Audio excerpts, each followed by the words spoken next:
Assalamualaikum warahmatullahi wabarakatuh. Jumpa lagi bersama saya Hadi di channel Ngulik Sejarah. Dan pada video kali ini saya akan kembali lagi membacakan suatu kisah misteri yang kali ini masih tetap berjudul Dusun Angker, memasuki part yang ketiga, sekaligus menjadi part yang terakhir dari keseluruhan alur ceritanya. Cerita kali ini masih tetap ditulis oleh Manavila. Nah, bagaimana kelanjutan ceritanya dan bagaimana akhir dari cerita ini? Yuk kita langsung saja menuju ke kelanjutan ceritanya. Perhatikan baik-baik karena ceritanya akan segera saya mulai.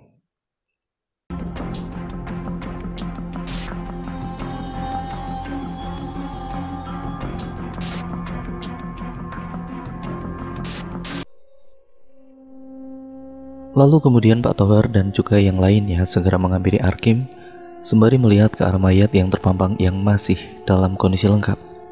Bahkan wajah mayat tersebut terlihat jelas saat terkena cahaya lampu senter. "Usda, saya mengenal orang ini," ucap Pak Ihsan seraya menatap ke arah sosok mayat laki-laki bernama Usda itu. "Kenapa harus ada di kampung ini? Kenapa harus ada orang-orang barbar seperti mereka? Saya tidak tahan ingin membakar dusun ini sampai lenyap." Arkim berteriak seraya menengadah ke udara. "Tenangkan dirimu, Kim. Jangan berkata sembarangan.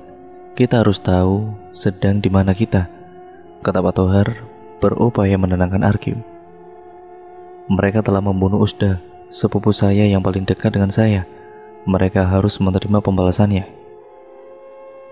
Arkim mendadak meninggalkan tempat itu dengan tergesa-gesa ke arah gerbang. "Arkim, mau kemana kamu? Jangan pergi begitu saja. Bahaya masih ada di antara mereka di luar sana," seru Pak Ihsan seraya berlari menyusul Arkim. Sementara Pak Tohar dan juga Dani segera menyusul Pak Ihsan. Mereka tampak gempar saat Arkim pergi dengan cepat keluar dari dusun. "Kenapa harus begini sih? Apa memang kita seharusnya tidak kemari?" gerutu Dani saat berjalan di belakang Pak Tohar. "Tunggu dulu, astaga, kita kehilangan mereka." Pak Ihsan dan Arkim pun sudah tidak kelihatan. Hari masih gelap dan ini gawat, kita terpencar, kata Pak Tohar. Dani dan Pak Tohar kemudian mencapai gapura dari tumpukan batu di mana mereka kini sedang kebingungan mencari-cari Pak Ihsan dan Arkim yang kini menghilang. Sayup-sayup mereka mendengar suara seperti dengusan dari banyak makhluk yang diperkirakan berukuran sangat besar. "Pak Tohar, itu suara dengusan apa ya? Kok saya jadi membayangkan kalau itu suara dengusan harimau?" kata Dani seraya merungkut ketakutan. Ia juga tidak berani menyorotkan senternya ke arah tempat-tempat dari sumber dengusan itu berasal. "Kita sebaiknya segera meninggalkan tempat ini. Kita harus segera menemukan Pak Ihsan dan juga Arkim." Selalu saja rencana berubah. Tempat ini memang tidak beres, tugas Pak Tohar seraya beranjak sembari menarik lengan Dani. Mereka berdua berjalan dengan tergesa-gesa, sementara suara dengusan-dengusan tersebut semakin keras terdengar. Bahkan kini diiringi suara gemerisik dedaunan kering yang terinjak serta semak-semak yang ditabrak sesuatu yang besar. "Kita harus lari, Dan," ucap Pak Tohar setengah terpekik saat melihat setidaknya dua pasang mata besar yang sedang melihat dengan garang ke arah mereka, tepat beberapa meter di belakang. "Lari, Dan, itu harimau," pakik Pak Tohar seraya berlari sekencang mungkin diikuti dengan Dani. Mereka berlari pontang-panting ke dalam kegelapan dengan cahaya senter yang menerangi jalan.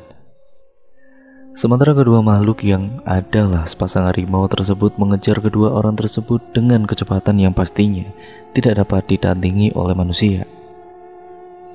Saat itu baik Pak Tohar maupun Dani sudah pasrah jika harus berakhir di mulut kedua binatang buas itu. Apalagi salah satu di antara, yaitu Dani, tersaduh akar pohon hingga terpelanting kemudian jatuh terguling. Dani!" pakik Pak Tohar seraya berbalik ke arah Dani dengan maksud hendak menolong pemuda itu. Namun sialnya, kedua harimau itu tinggal beberapa meter lagi mencapai mereka berdua. "Ya Tuhan," ucap Pak Tohar saat menyaksikan kedua harimau tersebut melompat menerjang ke arah mereka berdua. Lakukan saja secepatnya tanpa menyiksa kami. Lakukan, teriak Pak Tohar benar-benar sangat pasrah kala itu. Tiba-tiba dia juga sambil menyorotkan senternya ke wajah salah satu harimau tersebut.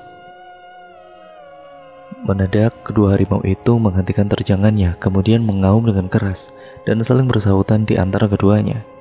Mereka terus mengaum, kemudian membungkuk seperti dua ekor kucing yang sedang bersiap untuk menerkam mangsanya. Kedua harimau itu mengaum kemudian melompat dengan kencang ke arah Pak Tohar dan Dani yang sedang merunduk karena ketakutan namun tidak sempat untuk lari. Kedua harimau itu tampaknya hari ini akan makan besar.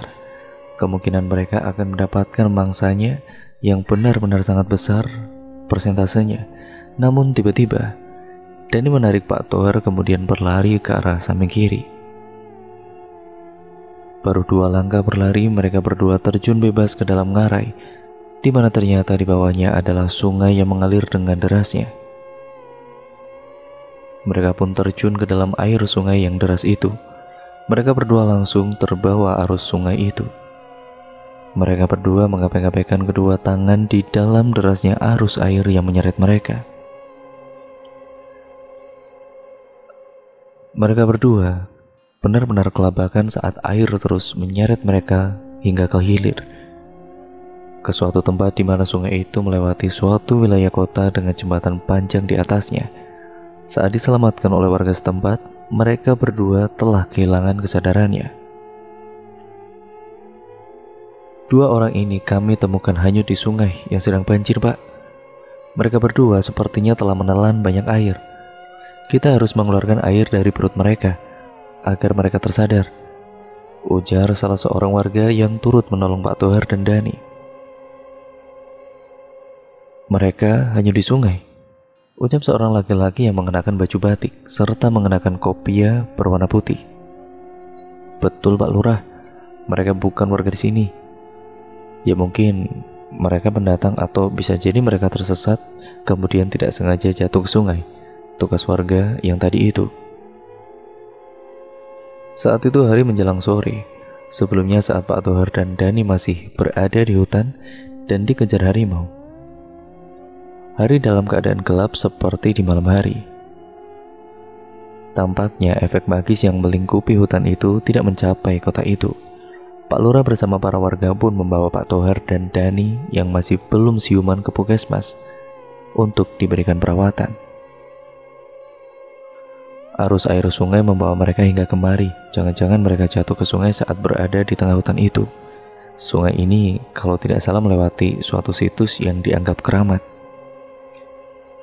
Ada juga yang bilang kalau situs tersebut adalah sebuah dusun yang tertutup dengan warganya yang tidak ramah, kata Pak Lurah saat berbincang dengan warga di luar puskesmas.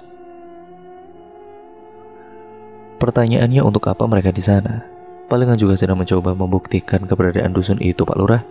Saya sudah sering mendengar obrolan-obrolan tentang dusun terpencil yang berada di dalam hutan. Tidak jarang saya mendengar ada orang yang ingin membuktikan kebenaran tentang dusun itu, tugas warga. Bisa jadi Pak Lurah, tapi belum tentu juga.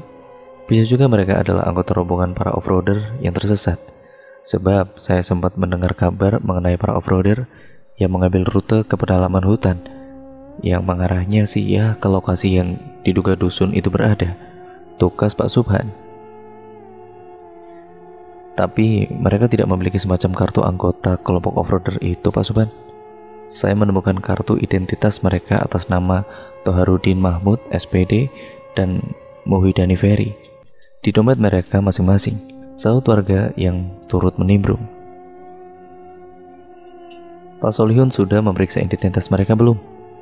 Syukurlah kalau sudah. Saya dari tadi mau menanyakan itu malah lupa lagi, tugas Pak Lurah. Iya Pak Lurah, sudah saya periksa kok. Mereka berdua dari kota, lumayan jauh dari sini. Ya mungkin butuh setengah hari untuk ke sana dengan mobil, tugas Pak Solihun. Pak Lurah manggut-manggut kemudian melihat ke arah seorang dokter yang baru keluar dari kamar rawat inap di mana Pak Tohar dan Dani dirawat. Pak Dokter, Apa mereka sudah siuman? Pak Lurah berseru seraya menghampiri dokter itu.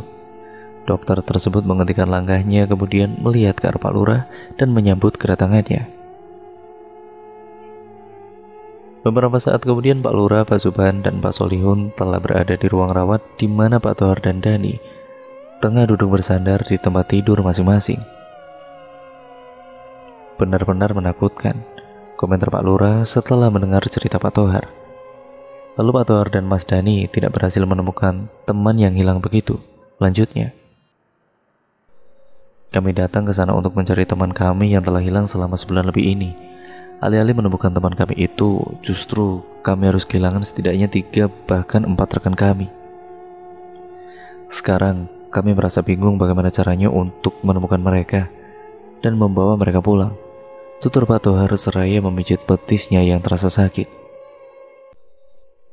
Pak Lurah manggut-manggut kemudian menoleh ke arah Pak Subhan. Apa Bapak ingin menanyakan sesuatu kepada Pak Tohar ini? Misalnya soal dusun di pedalaman hutan, tanya Pak Lurah kepada Pak Subhan. Nah iya, apa Pak Tohar menemukan keberadaan dusun itu, Pak? Pak Tohar tampak menoleh ke arah Dani, seolah ingin meminta persetujuan apakah ia boleh menceritakan soal penemuan dusun di pedalaman hutan itu. Sementara Dani hanya mengedikan bahunya, seolah tidak tahu apakah setuju atau tidak. Pak Tohar pun memutuskan untuk menceritakan semuanya soal dusun tersebut. Tapi para bapak harus berjanji untuk tidak merusak apalagi memusnahkan dusun tersebut atas alasan apapun. Sebab dusun itu sekarang sedang terancam oleh aktivitas pertambangan yang sebentar lagi akan menggusur dusun itu, tuturnya. Jadi dusun itu benar-benar ada, bahkan sekarang sedang terancam. Berarti dusun itu sudah ditemukan sejak lama oleh orang lain, ucap Pak Solihun berkomentar. Benar Pak, setidaknya itu yang mereka ceritakan kepada saya dan teman-teman saya. Dan memang apa yang mereka ceritakan benar adanya. Mereka menunjukkan suatu tempat nun jauh di sebelah barat dusun yang terpisahkan oleh sungai yang lebar. Tempat itu adalah tempat penampungan para pekerja dari perusahaan tambang yang sedang mempersiapkan penggalian, jelas Pak Tohar. Pak Lurah tampak tercenung mendengar kata-kata Pak Tohar itu. Lalu, apa mereka dapat berbicara bahasa Indonesia seperti kita kebanyakan, Pak? Ucapnya. Tidak semuanya. Awalnya seorang warga yang menggunakan isyarat kepada saya mengenai dusun itu. Kemudian, kepala dusun tersebut keluar menemui kami dan ia ternyata bisa berbahasa Indonesia. Dari kepala dusun itu, kami jadi tahu banyak mengenai dusun yang dipimpinnya. Jelas Pak Tohar tanpa menyebutkan siapa kepala dusun itu yang sebenarnya. Lalu setelah ini, apa yang akan Bapak dan teman Bapak lakukan? Apakah akan kembali mencari teman-teman Bapak atau pulang ke? Tanya Pak Subhan. Pak Tohar tercenung. Kami berangkat dengan tekad kuat menemukan teman kami yang hilang di pedalaman hutan itu. Tekad kami sudah bulat untuk menemukannya apapun yang terjadi. Apalagi teman kami yang hilang sekarang bukan hanya 1, bahkan 4 atau lebih. Ucapnya seraya melirik ke arah Dani yang sedang menatap ke arahnya tanpa ekspresi. Kenapa Bapak tidak melapor saja ke polisi? Saya akan membantu Bapak melaporkan kasus ini ke polisi, kata Pak Lurah memberikan opsi. Pak Tohar menggeleng. Kami pernah melakukannya dan juga nihil. Padahal bukan hanya polisi yang melakukan pencarian. Tim SAR, entah dari kepolisian ataupun damkar, juga turut diterjunkan tapi tetap nihil. Makanya saya dan teman-teman ini kini lebih memilih melakukan pencarian sendiri meskipun maut menjadi tantangannya, tugas Pak Tohar. Kalau begitu, saya menawarkan diri untuk ikut Pak Tohar, sekaligus untuk mengobati rasa kepenasaran saya mengenai dusun itu, kata Pak Subhan disambut gelengan kepala Pak Tohar. Kami tidak mau ada orang luar lagi yang terlibat, karena itu biasanya tidak akan berakhir dengan baik. Contohnya, 2 orang yang bersama kami turut hilang. Salah seorang sebelum hilang terkena panah di punggung hingga hampir sekarat. Mungkin sekarang ia telah tiada. Ya karena itulah saya tidak ingin ada orang luar yang ikut bersama kami lagi, karena kami tidak bisa menjamin keselamatan siapapun yang ingin ikut bersama kami, papar Pak Tohar. Ya kalau begitu sebaiknya kalian berdua jangan memaksakan diri untuk kembali ke sana. Ini juga demi keselamatan kalian. Jika yang dicari maupun yang mencari mengalami nasib buruk bahkan berakhir dengan kematian, maka itu sama saja dengan menambah panjang daftar orang yang hilang di hutan itu. Barangkali kalian berdua selamat karena diberi kesempatan kedua oleh Yang Maha Kuasa. Gunakan kesempatan kedua itu. Jangan kelap mata dan jangan gegabah Pak Tohar, kata Pak Lurah panjang lebar. Kami hidup pun percuma jika diliputi rasa penyesalan karena kehilangan teman-teman, Pak. Ya kami harus menemukan mereka dan membawanya pulang. Meski nantinya yang kami bawa pulang hanya tinggal jasad, tukas Pak Tohar. Pikirkan baik-baik Pak Tohar, kembali ke hutan itu bisa saja menjadi akhir bagi kalian juga. Jangan sampai kalian bernasib sama seperti mereka-mereka, kata Pak Lurah seraya melihat ke arah jam di tangannya. Kata dokter, kalian berdua sudah boleh pulang. Saya menawarkan kalian menginap di tempat penginapan milik adik saya. Tenang saja, saya yang akan membayar sampai kalian memutuskan untuk meninggalkan penginapan. Saran saya, sebaiknya Pak Tohar dan Mas Dani ini tidak melanjutkan keinginan untuk kembali ke hutan itu, kata Pak Lurah seraya bangkit dari duduknya. Singkat ceritanya, Pak Tohar dan Dani telah keluar dari puskesmas setelah dokter memperbolehkannya. Mereka untuk sementara tinggal di penginapan milik adik Pak Lurah yang terletak di pinggiran kota tersebut. Pinggiran kota itu didominasi oleh perkebunan hingga hutan dan juga pedesaan dengan sawah-sawah yang membentang di sisi utaranya. Nah, untuk sementara bapak-bapak bisa tinggal di sini sampai Pak Lurah kemari membawa mobil untuk transportasi bagi bapak-bapak, ujar seorang perempuan berhijab krem yang merupakan pemilik penginapan tersebut. Pak Tohar hanya mengangguk kemudian menuju pintu masuk unit penginapan di mana ia dan Dani akan menetap sementara. Ia selanjutnya memperhatikan koridor di hadapannya. Pak Tohar hanya mengangguk kemudian menuju pintu masuk unit penginapan di mana ia dan Dani akan menetap sementara. Ia kemudian selanjutnya memperhatikan koridor di hadapannya.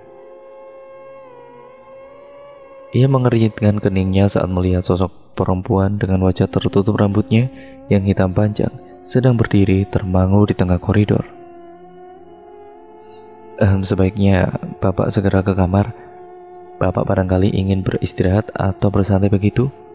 Sementara saya akan menyiapkan makanan dan minuman untuk Bapak dan juga Masnya, kata pemilik penginapan membuat Pak Tohar tersentak kaget. Dan ia melihat gelagat Pak Tohar kemudian menghampiri laki-laki itu. Saya juga melihatnya, Pak. Mungkin ini dia salah satu yang menginap juga di sini, katanya seraya memasuki unit penginapan itu. Pak Tohar pun mengikuti Dani untuk masuk ke dalam ruangan depan penginapan tersebut. Namun sebelumnya ia menyempatkan diri melihat kembali sosok perempuan berambut panjang itu. Ia terkejut saat melihat sosok tersebut telah berpindah tempat menjadi lebih dekat dengan posisinya. Padahal posisi perempuan itu tadinya cukup jauh. Padahal perempuan itu benar-benar jauh tadinya. Apakah perempuan itu telah berlari untuk tiba dengan cepat di posisi yang sekarang? Tapi seingatnya, ia tidak mendengar suara langkah kaki seseorang yang sedang berlari di saat itu. Mungkin perempuan itu. Pak Tohar seraya memasuki ruang penginapan. Dani tercenung dan termangu melihat ke arah belakang Pak Tohar, di mana pintu masih dalam keadaan terbuka. Dia melihat ke arah kita. Tapi kenapa wajahnya ia tutup dengan rambut panjangnya? Ucapnya disambut dengan tatapan ngeri Pak Tohar. Mendadak lampu padam sehingga tempat itu menjadi gelap gulita. Pak Tohar dan Dani pun kelabakan mencari senter mereka yang mereka simpan di dalam tas mereka. Kenapa harus mati lampu sih? Penginapannya belum bayar tagihan kali, ucap Dani seraya sibuk mencari lampu senternya. Akhirnya ia menemukan senternya kemudian menyorotkannya ke depan dan mendapati Pak Tohar tidak lagi ada di hadapannya. Pak Tohar, Bapak di mana? Jangan pergi jauh-jauh. Sudah mati lampu loh, Pak. Bapak juga belum menemukan senter Bapak kan? Ujarnya seraya menyoroti seisi ruangan penginapan itu. Dani kemudian menuju salah satu kamar penginapan dan mendapati Pak Tohar sedang merungkut dengan selimut tebal di atas tempat tidur. Pak Tohar? Kenapa saya panggil diam saja, Pak? Bapak kenapa? Ucap Dani seraya menghampiri Pak Tohar. Badan saya panas sekali, Dan. Tadi saat saya sedang mencari senter, tiba-tiba seperti ada seseorang yang mencium pipi kanan saya, seperti ciuman seorang perempuan. Setelah itu badan saya tiba-tiba panas dan pandangan saya seperti beriak-riak. Panas sekali, Dan. Tugas Pak Tohar seraya menggigil. Dani terkejut dengan perkataan Pak Tohar. Ia kemudian selingukan. Apa dia pelakunya? Gumamnya saat teringat dengan sosok perempuan berambut panjang itu. Ini tidak beres. Kenapa Pak Lurah menyuruh kita menginap di sini? Tahu begini, lebih baik kita mencari tempat penginapan yang lain yang berada di dalam kota, kata Dani dengan jengkel. Wah, penginapan ini sepertinya kurang peminat, Dan. Apa kamu tidak melihat hampir tidak ada orang yang terlihat di area penginapan ini? Hanya Mbak, adiknya Pak Lurah itu, dan juga perempuan itu. Tugas Pak Tohar masih dalam keadaan menggigil. Perempuan itu, Pak Tohar, sepertinya dia yang menciummu. Tapi saya berani bertaruh kalau dia bukan manusia, kata Dani seraya bergidik saat semilir angin berhembus meniup tengkuknya. Aduh, saya lupa belum menutup pintu dan menguncinya, Pak. Saya mau menutup pintunya dulu. Lanjutnya seraya bergegas ke ruang depan untuk selanjutnya menuju pintu yang masih terbuka. Ia kemudian menyoroti pintu tersebut. Ia mengerutkan keningnya saat melihat secari kertas tergeletak di atas lantai tepat di bawah pintu. Ia kemudian memungut kertas tersebut dan melihat ada tulisan tangan yang tertera di atasnya. Dan ini Sulman, tolong saya sedang dikurung di bawah tanah perkampungan tengah hutan. Tolong saya, Dan. Tolong selamatkan saya. Begitulah tulisan yang tertera di atas kertas itu. Hal itu membuat Dani menjadi merasa tidak habis pikir. Kalau memang Sulman sedang terkurung, lalu bagaimana caranya ia mengantarkan pesan singkat itu? Apalagi ia terkurung di tempat yang lokasinya sangat jauh dari tempat Dani saat ini berada. Apakah Dani menitipkan kertas tersebut kepada seseorang? Lalu siapa? Pertanyaan-pertanyaan itu menggelayuti pikiran Dani sekarang. Ia termangu di pintu sembari menyoroti kertas itu hingga tanpa ia sadari sesosok gelap memperhatikannya di dalam kegelapan. Lama Dani termangu hingga ia mendengar suara rintihan Pak Tohar dari dalam kamar. Pak Tohar, ucapnya saat lamunannya buyar. Ia kemudian segera bergegas ke dalam kamar dan mendapati laki-laki itu sedang kejang-kejang seperti orang yang terserang epilepsi. Pak Tohar, apa yang terjadi, Pak? Bapak kenapa? Dani sebisa mungkin menolong laki-laki yang kini mulutnya berbusa sembari tubuhnya kejang-kejang. Dani panik, bukan kepalang, saat menyaksikan Pak Tohar mengalami hal demikian. Apalagi suara erangannya seperti bercampur dengan suara besar yang serak menggelegar. Pak Tohar, sadarlah Pak. Saya akan mencoba memanggil dokter, ucap Dani di dalam kepanikannya. Seraya menyambar pesawat telepon, kemudian ia tersadar jika benda itu tidak dapat digunakan karena listrik sedang mati. Ah, sial. Makinya seraya membanting pesawat telepon. Sementara Pak Tohar masih mengalami kejang-kejang hingga hampir sejam kemudian tubuh laki-laki tersebut tergolek lemah hingga hampir jatuh ke lantai. Pak Tohar. Dari memeriksa denyut nadinya Pak Tohar juga memeriksa denyut jantungnya. Dani tertegun saat menyadari kalau jantung laki-laki tersebut sudah tidak berdetak lagi. Dani hanya bisa berucap seraya menggelengkan kepalanya dengan perasaan pilu. Ia tidak menyangka akan ditinggalkan Pak Tohar untuk selamanya di tempat yang sama sekali asing itu. Ia kemudian mengusap wajah jasad Pak Tohar seraya berdoa dalam hati. Setelah itu, ia keluar untuk mencari bantuan. Yang pertama kali ia lakukan adalah pergi ke bangunan yang merupakan tempat tinggal atau mungkin semacam kantor bagi pemilik penginapan. "Permisi, Mbak. Mbak Imas? Mbak, apakah Mbak Imas ada di dalam?" ucap Dani seraya mengetuk pintu dengan perasaan was-was. Tidak ada jawaban, sunyi senyap dan juga gelap di bangunan tersebut. Tidak terlihat cahaya sedikit pun di dalamnya.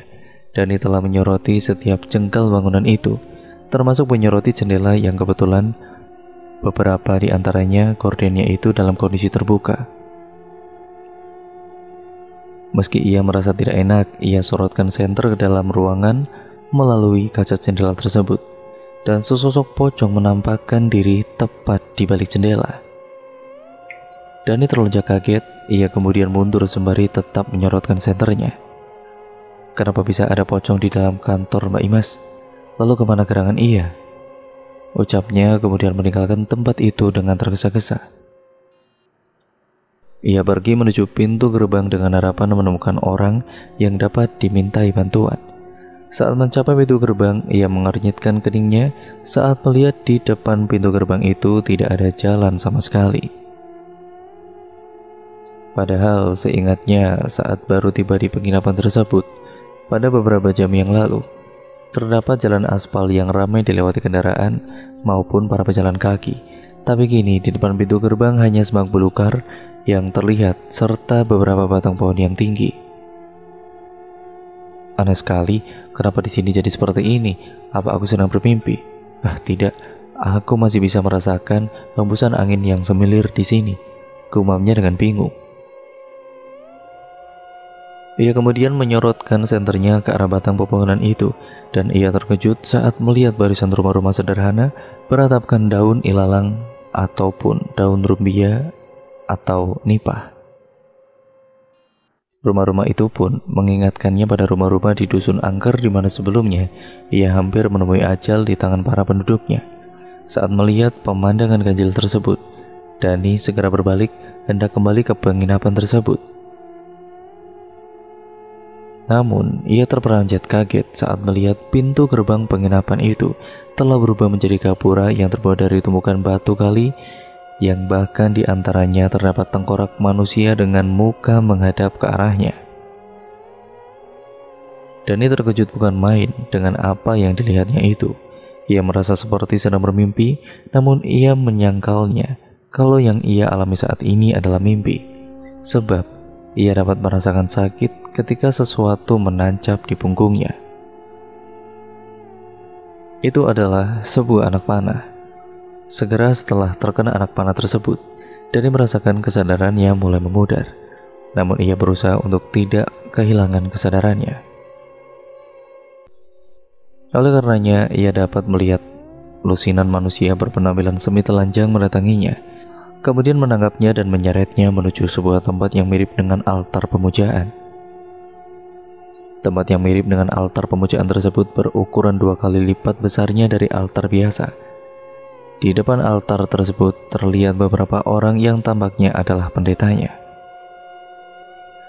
Di hadapan mereka terlihat beberapa orang laki-laki dan perempuan yang terikat ke tiang pancang, dan Dani mengenal beberapa di antaranya itu adalah Arkim dan Cayut. Keduanya tampak dalam keadaan tidak sadarkan diri dengan tubuh berlumuran darah.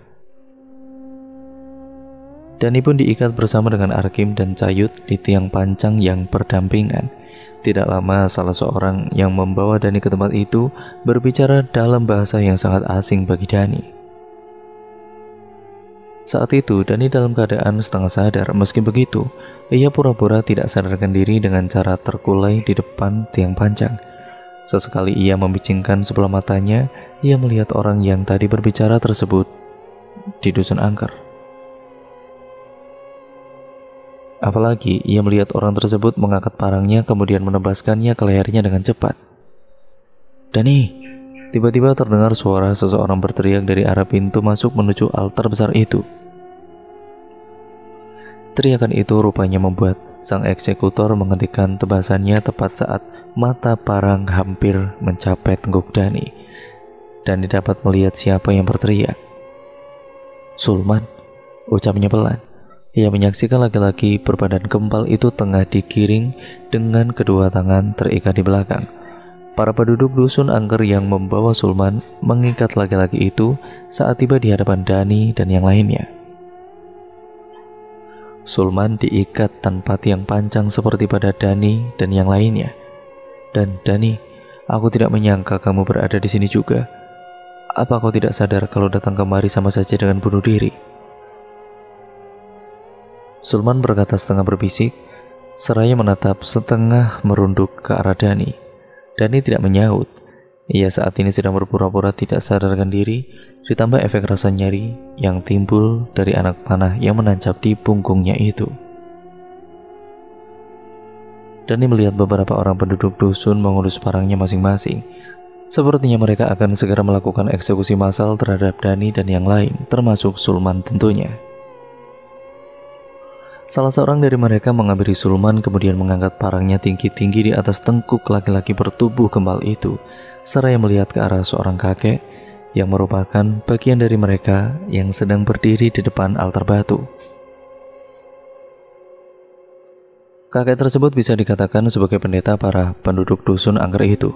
Kakek tersebut menganggukkan kepalanya pertanda ia menyetujui apa yang akan dilakukan eksekutor kepada Sulman itu. Tidak lama setelah isyarat persetujuan itu, si eksekutor Sulman segera menepaskan parangnya ke lehernya si Sulman. Namun, suatu hal tidak terduga terjadi. Sesosok besar berkaki 4 serta bermotif belang menerkam ke arah sang eksekutor, kemudian mencapik-capiknya hingga hancur. Belum bilang kekagetan semua orang di tempat itu, sesosok lagi harimau muncul menerjang ke arah si kakek hingga membuatnya terkapar, kemudian menabrak altar batu hingga kepalanya pecah. Kedua harimau itu pun mengamuk, mengabrak-ngabrik ke semua orang yang ada di tempat itu. Tanpa terkecuali Dani dan yang lain hampir saja turut menjadi korban.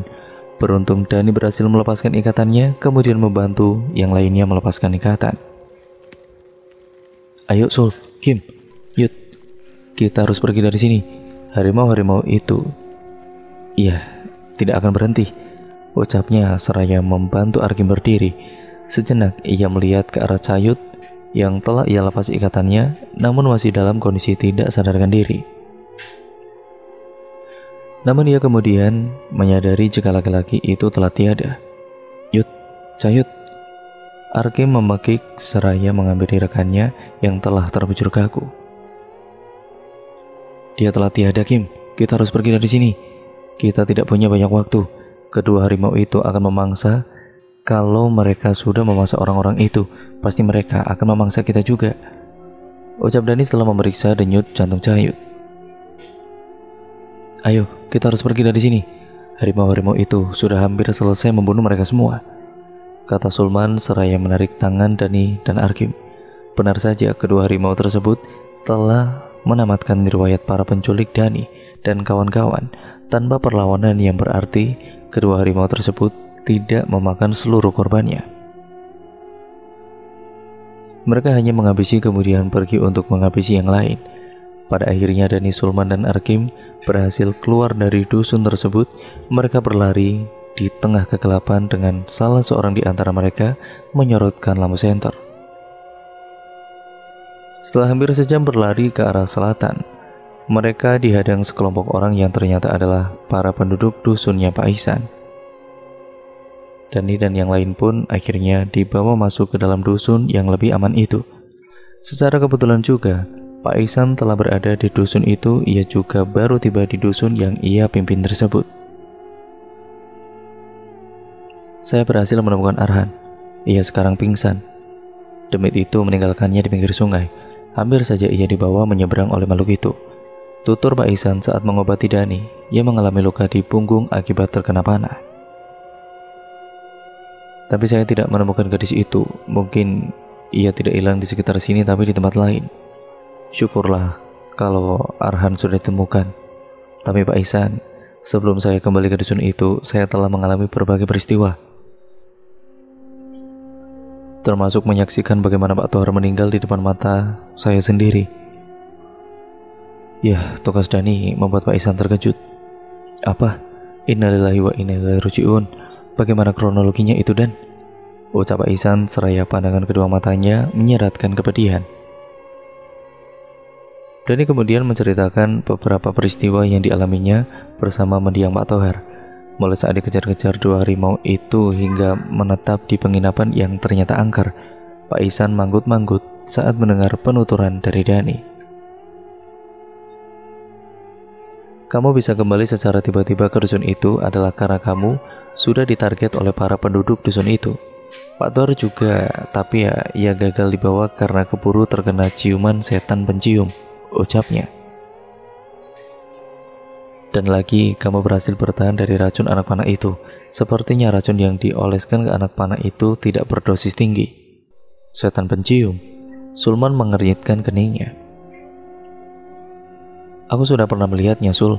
Tadinya aku pikir itu seorang perempuan yang sedang menyewa kamar penginapan di sana. Pas ketemu lagi, itu pas di sana sedang mati lampu.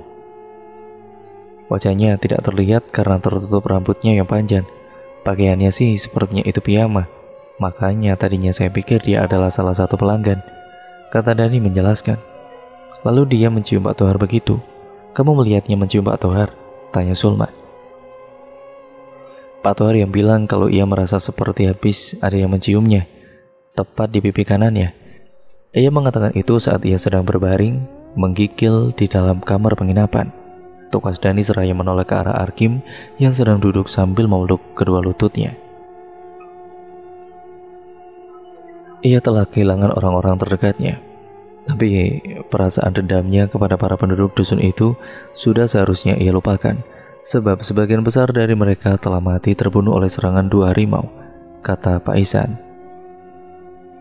Esoknya kemudian, Dani beserta Pak Ihsan dan yang lainnya pergi ke kota di mana sebelumnya Dani dan Pak Tohar diselamatkan warga kota tersebut. Mereka ke sana untuk mencari kabar mengenai mendiang Pak Tohar yang secara tidak sengaja ditinggalkan oleh Dani di tempat terakhir ia terbaring kaku. Sesamanya di sana, kami sudah memulangkan jenazah Pak Tohar, bahkan Pak Lurah turut serta mengantarkan hingga ke rumah mendiang, kata salah seorang warga yang pernah Dani lihat sebelumnya namun ia tidak tahu namanya. Apa Pak Subhan dan Pak Solihun juga turut mengantar? Tanya Dani dengan penasaran. Iya, mereka juga turut serta, jawab warga itu. Akhirnya Dani dan yang lainnya pun pulang ke kota asal mereka tinggal. Arkin pun turut serta, ya karena tempat tinggalnya tidak begitu jauh dari kota di mana Dani, Sulman, dan Pak Ihsan tinggal. Saya tidak menyangka seorang kepala dusun terpencil suka menyamar menjadi masyarakat biasa di tempat lain, ucap Sulman ketika berada di dalam mobil elf yang mereka tumpangi. Pak Ihsan hanya terkekeh tanpa menjawab perkataan Sulman itu. Sesamanya di kota tujuan, mereka langsung menuju ke rumah Pak Tohar dan menempati tenda besar berwarna biru dengan alas dari papan untuk tempat duduk para jenazah. Saya tidak tahu kalau tempat penginapan milik adik saya itu angker. Pantas saja susah mendapat pelanggan. Lokasi yang di luar kota itu ternyata bukan satu-satunya penyebab. Saya juga sangat meminta maaf atas kelalaian saya sehingga menyebabkan Pak Tohar meninggal, tutur Pak Lurah saat Dani dan yang lainnya telah berada di hadapannya. Awalnya saya menawarkan menginap di sana dengan gratis kepada kalian untuk menarik pelanggan agar berdatangan ke penginapan milik adik saya. Tapi yang terjadi justru adalah hal yang sangat mengerikan. Penginapan itu memakan korban. Tambahnya seraya menatap ke kejauhan. Semua sudah terjadi, Pak. Teman-teman saya berhasil menemukan Sulman, tapi justru malah kehilangan Pak Tohar. Kami juga tidak berhasil menemukan sungai itu, Pak. Saat itu si nenek menggunakan kemampuan melihat jarak jauhnya dan saya pun turut dapat melihat ke sana. Awalnya nenek itu hendak membawa saya menyeberang menuju ke sana, namun keburu ketemu sama bapak, tugas Arhan. Dan cerita pun akhirnya selesai sampai di sini ya teman-teman. Terima kasih untuk kalian semua yang sudah menyimak video kali ini dan cerita kali ini. Bagaimana menurut kalian cerita kali ini? Nah, untuk kalian yang belum menonton part sebelumnya, saya sarankan untuk kalian menontonnya terlebih dahulu agar kalian mengerti keseluruhan alur ceritanya dari awal sampai akhir. Dan tenang, nantinya juga ada full version dari cerita yang berpart kali ini ya teman-teman. Jadi ditunggu saja full versionnya. Jangan lupa untuk kalian yang baru di channel ini. Kalian subscribe channel ini karena itu gratis dan nyalakan tombol lonceng notifikasinya agar kalian tidak ketinggalan juga video terbaru selanjutnya dan cerita-cerita seru menarik lainnya dari channel ini. Sekian, terima kasih ya teman-teman. Kurang lebihnya mohon maaf dan sampai berjumpa di video terbaru selanjutnya dari channel Ngulik Sejarah. Wassalamualaikum warahmatullahi wabarakatuh.